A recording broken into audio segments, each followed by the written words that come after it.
Meron tayong sitas na pinag-aaralan upang bigyan ng buhay. Nang sa ganon, ito ay magsilbing gabay sa ating pang-araw-araw na buhay. Ngayon po, dako tayo dito sa isang sitas. Sabi po sa unang sulat ni Apostol Pablo sa mga taga-Tesalonica, Kapitulo 5, versikulo 16 hanggang 19. Ano sabi dito? Mga galak kayong lagi. Ano po ba ang sinasabi dito ni Apostol Pablo? Nagkagalakan. Kapag ba meron ang tayong pagtatagumpay, dapat natin damahin yung tunay na kagalakan? Hindi lang ang sarili ang dapat ipinapakita natin yung kagalakan. Halimbawa, sa pagkakapatiran, merong nagtatagumpay kahit hindi tayo, pero yung iba, dahil kasama siya sa ating kapatiran, dapat makigalak din tayo sa kagalakan tinanggap ng ating kapwa. Hindi yung nag-success na, nilibag pa. Dapat, makiayon tayo kung sa kagalakan, dinadaman ng ating kapatid na nagtatagumpay.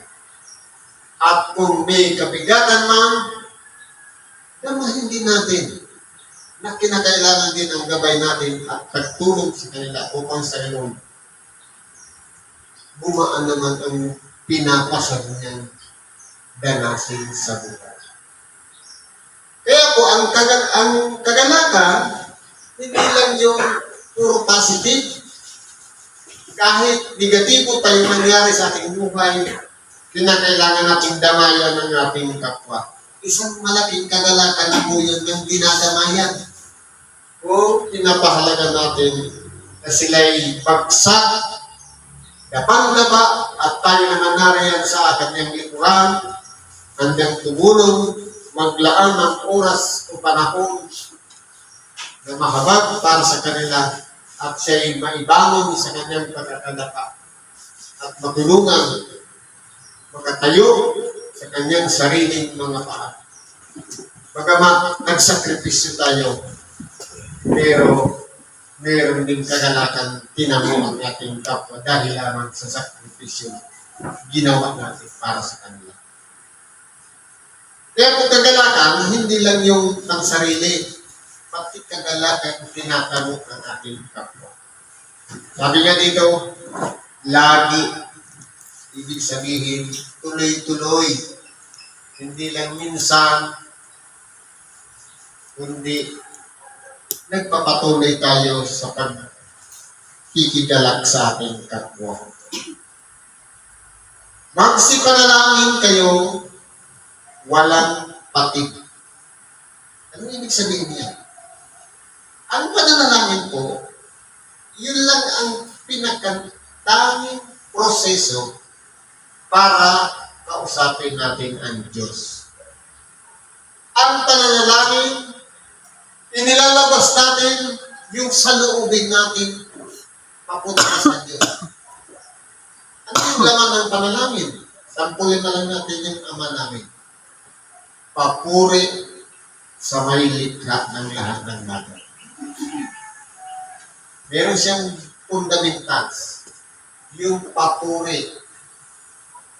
Yung pagsamba sa Kanya. At pagsunod sa Kanyang kalooban. Kasama na rin sa panalangin yung pangailangan din natin. Baga, mula doon sa Ama namin, Ama namin na sa langit ka, sambahin ang pangalan mo. Purihan natin siya. Gawin ang iyong kalooban. Kung ano sa langit, nang walang matigas ang ulo ng mga anghel doon, o si Rapinis, magkukilbing mo, ano ba mandilig ka na nasa langit, kahit mga arkangelis o mga anghel, dapat dito sa lupa, ganun din. Will implement din yung tunay na pagsunod sa kanyang kalooban. Kasi, yun po yung isang pamamaraan na makikita tayong hanggang sumunod sa kalooban ni Kristo. Ano pa? Sa pananalangin, yan naman natin hinihiling yung kailangan natin.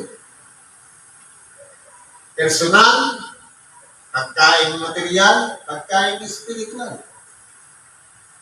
Hindi lang po yung pagkain nilalapag sa mesa, ang hinihingi natin na ibigay po sa amin ang aming kakanin sa araw-araw. Kundi pati yung pagkain spiritual. Araw-araw, kailangan natin makinig ng salita ng Diyos. Bigay mo sa amin ang araw, sa amin ang aming kakanin. Ipatawad mo ang aming mga utang. Tunay nga po na tayong lahat ay makasalanan. Paano natin maiuugnay ang ating sarili? Kahit nagmatuwid tayo, kahit iningatan natin ang ating buhay na hindi tayo nagkasala, magiging walang saysay ang pagbuhos ng dugo ni Kristo sa krus kung hindi natin iuugnay ang ating sarili sa pagpapatawad na ipinagkaloob niya sa pamamagitan ng kanyang dugo. Kaya kung may halaga ang dugo ni Kristo sa ating buhay at tinatanggap natin siyang Panginoon at tagapagligtas, isa lang ang susunod. Tanggapin natin na tayo ay makasalanan para mayroon tayong kaugnayan sa dugo ni Kristo. Sa magkatuwid, aakuin lang natin na tayo walang kasalanan. Kasi po, ang pagtanggap, pag-amin, isa po yung kapakumbaba ang bagay na ginawa natin. Mabuti po yung hindi tayo patatawarin, hindi tayo handang tumanggap ng pagkakamali. Kasama rin yan sa panalangin. Huwag mo kaming ihatid sa tukso, kundi ilayo sama-sama. Ito po. Gusto natin iagya tayo sa lahat ng masama. Huwag tayong humarap sa napakabigat ng mga pagsubok. Pero, minsan, sarili po natin ang nagdadala rin sa atin para makapasok sa pagsubok at tukso. Dahil sinasang-ayunan natin yung pita ng laman. Kaya napapahamak po tayo. Diyan po, dapat hindi lang ngayon na may pangangailangan tayo gagawa ng panalangin. Kundi dapat tuloy-tuloy. Tayo man ay bago gising, bago kumain, naglalakad, nakahiga, nakaupo, nakatayo, kahit lumilipad pa. Pasakay ka sa aeroplano kasi walang kasiguraduhan na lumilipad pala sa nakaangat sa langit. Mas mundo, mga nalangin din tayo. Ibig sabihin, dapat yung connection natin sa ating dahilan ngayon, tuloy-tuloy, walang patig. Kasi yung panalangin, yun yung connection natin sa Kanya. Ibig sabihin niya, nagpapatunay lang na hindi tayo mabubuhay dito sa ibabaw ng sanlibutan kung wala pong prayers, walang panalangin. Ibig sabihin, nakasandal tayo sa Diyos habang tayo nabubuhay dito sa ibabaw ng sanlibutan. Sabi po dito, sa lahat ng mga bagay ay magpasalamat kayo sapagkat ito ang kalooban ng Diyos kay Kristo tungkol sa inyo. Ano po ang dapat nating pagpasalamatan? Tayo man po ay dumaranas ng kasaganaan, unang kahapisan na. Ipagpasalamat natin yun sa Diyos. Tayo man ay tumanggap ng biyaya o nawalan ng biyaya, ipagpasalamat natin yun sa Diyos. Tayo man ay naging malusog o nagkaroon ng karamdaman, ipagpasalamat natin yun sa Diyos. Bakit po? malusog tayo dahil iningatan tayo ng Diyos. Salamat sa Kanya. Binigyan tayo ng karamdaman dahil alam niya na nagkasala tayo. Sabi nga, iniibig ng Diyos ang Kanyang itinuturing na anak, kaya dumaranas ng pagpapalo o hampas. Sa makatuwid, kung meron tayong karamdaman, simple lang ang solusyon dyan. Meron tayong nalabag sa kalooban ng Diyos. Na gusto niya, ituwid tayo at bubuksan ang ating kaisipan, meron pala tayong babaguhin sa ating buhay. Pag sinabing sa lahat ng bagay, magpasalamat tayo. Whether positive man yan or negative, pagtatagumpay man yan o pagsubok, mabuting bagay man yan o masama, lahat ipagpasalamat. Kasi pag sinabing lahat, walang exempted.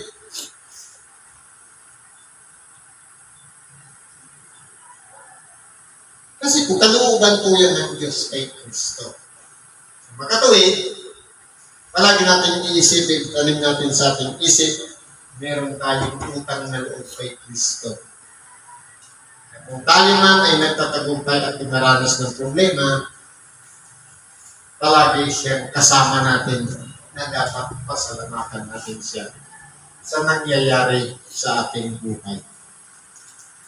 Sabi dito, huwag ninyong patayin ang ningas ng Espiritu. Paano po natin mabubuhay yung Espiritu ipinagkaloob sa atin ng Diyos? Pag sinabing ningas, alam. Paano natin yung mapag-aalam? Sa totoo lang, kung mapapansin natin, lahat tayong nagsitanggap ng bautismo, meron tayong ningas na umalam sa ating buhay. Dapat po hindi mawala yan sa atin. Na dapat yung pumapasok sa ating pag-iisip, bunga ng ating pananampalataya sa ating dakilang Panginoon. Nagniningas po yun. Ibig sabihin, nakikita yun ng ating kapwa. Yung tunay na pagiging nating isang taong nagsisi at nagbago na ng ating buhay. Pero sabi nga, ang tao, hindi ba iwasan magkamali? Pero ang tao, meron din naman ginawa niya ng katwiran. Ibig sabihin, ang tao, meron din siyang bad side at good side. Pero ang tao po kasi, hindi nakapokus doon sa good side. Gumawa ka man ng kabutihan, naglimos ka man, tumulong ka sa nangangailangan ng, halimbawa, salat sa salate. Naglimos tayo. Pero ang tao nakabantay, hindi doon sa mabubuting ginawa, kundi doon sa naging defects o yung tinatawag na pagkakamaling ginawa ng kapwa. Kasi doon balik sa ating pag-iisip. Yung example namin sa multiplication. Nagsulat sa blackboard, sabi, 2 times 1 equals 2, 2 times 2 equals 4, 2 times 3 equals 6, 2 times 4 equals 8, 2 times 5 equals 10, 2 times 6 equals 11, 2 times 7 equals 14. Alin ang nakita? Yung lahat ba ng mali o yung lahat ba ng tama na sinabi o isang mali? Na 2 times 6 equals 11. Ganun po kaliksi ang utak natin. Kasi, nakadesign yung utak natin sa pagiging perfectionist. Yung mabuting ginawa ng ating kapwa, hindi natin nakita, pero yung mali na maliit, nakikita natin. Dapat po hindi gano'n. Ang pinangungunahan ng Espiritu Santo, dapat dinadamayan yung isang taong nangangailangan din ng Espiritu Santo. Kung tayo man po ay ginagabayan at pinangungunahan ng kanyang kapangyarihan, dapat po nakikita niya ng ating kapwa yung bunga ng Espiritu Santong taglay natin. Na dapat yung mga aral ni Kristo na tinuro niya, yung paglimos, pagpaparaya, yung pag-ibig sa kapwa, pananalangin, paghatol, at kung ano na itinuro ng ating dakilang Panginoon, dapat ipinapamuhay natin yan. Kasi po, lahat ng aral ni Kristo, kung ano yung itinuro ni Kristo, doon kukuha yung Espiritu Santo sa mga turo ni Kristo na ipamumuhay ng bawat isa sa atin. Kaya, kinakailangan natin papagningasin yan na dapat hindi maputol. Kapag sinabi kasi patayin, pagpatay, and wala nang karugtong.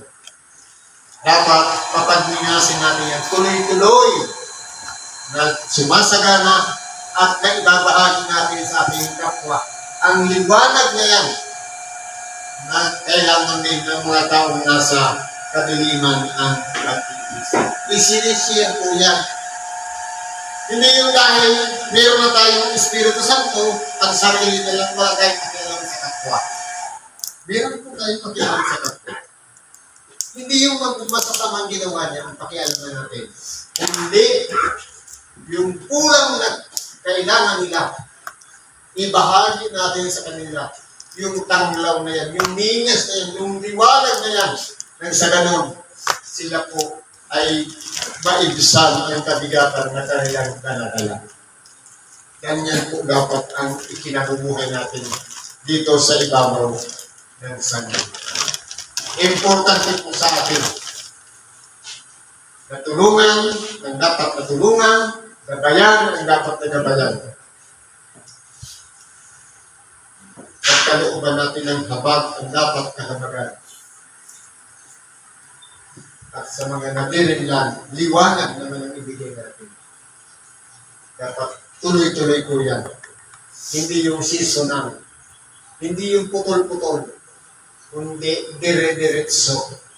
Sapagkat lahat ng ginawa natin kabutihan sa ating kapwa, dahil tayo may tatak na ng Espiritu Santo, may connection na tayo sa Diyos. On the record naman po yun. Tatanggap tayo ng katimpala sa pagbabalik o pagkabuhay na mag-ulit ng mga ganap. Kaya kung tayo man po, kahit maliit lang yung bagay, at naramdaman ng ating kapwa, na mahalaga sila para sa atin, hindi po yan mawawala. Kasi sabi nga, kahit buhok sa aking ulo, bilang lahat. Kung tayo na, may nalagas na buhok, hindi natin alam kung ilan. Kung ilan yung nadagdag na tumubo, pero sa Diyos bilang na ilang ulo. Ibig sabihin, kahit maliit lang yung bagay, basta ginawa natin kabutihan sa kapwa, alam po yan ng Diyos. Kaya, habang tayo nabubuhay pa dito sa ibabaw ng sanlibutan, gawin natin kung ano yung nararapat. Sabi nga, sa nakakaalam ng paggawa ng mabuti, at ito'y hindi ginagawa, ito'y kasalanan sa kanya. Kaya, anumang bagay na naiisip natin, programa, ito'y maganda. Makapag-susulong, makapag-lalago, makapag-darami natin. Kung mayroong ideyang pumasok sa ating pag-iisip, alam natin mabuti, gawin po natin. Upang hindi po tayo magkamali o magkasala. Saan po tayo magkakasala? Sa sarili natin. Binigyan na tayo ng ideya para sa solusyon, hindi pa natin ginawa. Kasalanan po yan natin. Kaya kung halimbawa, pumasok sa ating isip, dalawin ko nga si Brad, dalawin ko si Sis. Tulungan ko si Sis. Pag yan ay pumasok na sa isip natin, gawin po kasi. Wala pong mawawala. Hindi po mawawala. Kahit maliit na bagay na ginawa natin, alam po yan ng Diyos. May gantimpala din tayong tatanggapin sa Kanya. Kaya habang tayo ay pinangunahan pa ng Espiritu Santo at nagniningas pa yan, patuloy pang dapat na madama ng ating kapwa ang ningas na yan, na mahalaga pala sila para sa atin. Nakuha natin sila, hindi naman araw-araw, kung makita natin sila at magkasanggong tayo. Pagkakataon na yun, hindi natin yung opportunity na yun na makausap natin si Diyos na po ang may gawa noon. Daman, kung wala tayong move na ginawa, hindi tayo gumawa ng action, magiging useless po. Pinagtagpo ka sana. Sabi nga, pinagtagpo, pero di itinadhana. Dahil yung galit, nandun pa rin. Yung inis, yung puot, nandun pa rin. Dapat recovered na yun dahil nabubuhay na tayo sa kalooban ng Diyos. Kaya ang Espiritu Santong taglay natin dapat yun ang manaig. Hindi yung ating isip o puso. Ang isip kasi may kataasan. Ang puso naman madamdamin. I-combine natin para nasa gitna lang siya. Mahabagin siya at magpapaalala ka hanggang tumulong sa kapwa. Kaya i-combine natin yung function ng utak at ng puso dahil kapag ang umiran ang isip kasama yung puso, pinag-iisipan ko yung lahat ng sasabihin sa kapwa na pag-aaralan at minsan po naiiwasan natin ng kamali. Bakit po? Kasi yung Espiritu Santo ibinigay sa atin, yun ang nag-uudyok upang gumawa tayo ng kabutihan sa atin. Yun po yung importante. Kaya po, hindi lang tayo tagapakinig, hindi lang tayo ordinary member. Bawat isa sa ating may function. Kinakailangan, meron tayong gagawing move para sa ating kapwa na makapagdudulot naman. Mapunuan, yung pangangailangan nila, kung sila man ay lubat, kumaligtas natin sila sa pamamagitan ng pagkakausap para sa kanila. Kaya po, hindi ibig sabihin, kaya naman ako magagawa hindi naman ako pangulo, hindi naman ako medium, hindi naman ako evangelist, hindi magagawa po tayo. Hanggat mayroong Espiritu Santo gumagabay sa atin, marami po tayo magagawa. Ibig sabihin, huwag lang natin iasa sa leader. Huwag natin iasa sa may tungkulin. Lahat tayo may tungkulin sa ating kapwa at kinakailangan nararamdaman yun ng ating kapwa. Halimbawa, pero tayong kapatiran hindi na natin nakikita dito. Nagkasalubong tayo din sa sentro. Pagkakataon mo na yun para kausapin siya. I-invite natin. Ma-invite mo lang siya, gawang mabuti na yun. Kung hindi man siya sumunod, wala ka ng pagkukulang. Ang mahalaga, nasabi mo sa kanila yung invitation. Ganun po yun. Ang importante, nag-initiate tayo. Nag-try. Bagamat hindi effective, pero meron tayong ginawang kabutihan sa ating kapwa. Yan po ang pangsyon ng isang pinangunahan ng Espiritu Santo. Walang iba, yung ibangon, isingin yung mga natutulog na kaisipan, at turuan yung mga nangangailangan ng tulong. Gabayan natin sila. Hikayatin natin sila makabalik lahat sa Diyos at sama-sama tayong sasalubong sa kanyang pagbabalik na walang iba. Magtatamo tayo ng kaligtasan. Kasi po, kapag ibinangon natin siya, malay mo, yung ibinangon pala natin, mas marami pa ang ibabangon niya. Ano benepisyo din? Tayo rin. Kumbaga, meron siyang tinanggap na incentive, may incentive ka rin sa Diyos. Dahil, kung hindi mo siya ginising, yan sa nagigising at makapagpapagising ka ng iba. Ganun po yun. Kaya importante ang tunay na kahalagahan o pagpapahalaga sa kapwa. Mahalaga tayo sa harapan ng Diyos, mahalaga rin ang ating kapwa. Magpahalagahan tayo sa isa't isa.